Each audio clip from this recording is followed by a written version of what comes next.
Buonasera e ben ritrovati con una nuova edizione del TG Flash di New Sicilia. In apertura è chiusa l'indagine per corruzione a carico dell'assessore regionale al turismo Elvira Amata e della imprenditrice Marcella Cannariato. Secondo gli inquirenti, quest'ultima avrebbe assunto il nipote dell'assessore in cambio di un finanziamento a una fondazione a lei riconducibile.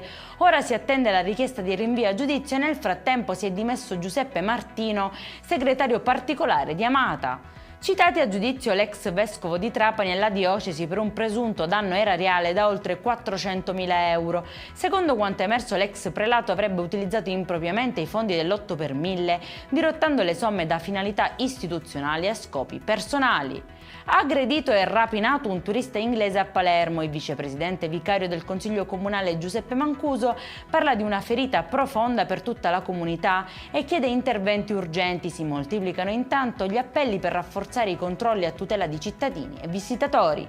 Cresce la preoccupazione per il randagismo a Catania con diversi branchi di cani vaganti segnalati in più zone della città. L'associazione Consambiente lancia l'allarme e propone un tavolo tecnico con comune, ASP e cittadini. Nasce anche il comitato Città Amica degli Animali per promuovere soluzioni concrete e condivise. È in chiusura il meteo anche per la giornata di domani. Il caldo sarà il protagonista. Allerta gialla per ondate di calore su Catania, Messina e Palermo, arancione su tutta l'isola per il rischio incendi. Per questa edizione è tutto, prossimo appuntamento domani alle 13:30. Buona serata!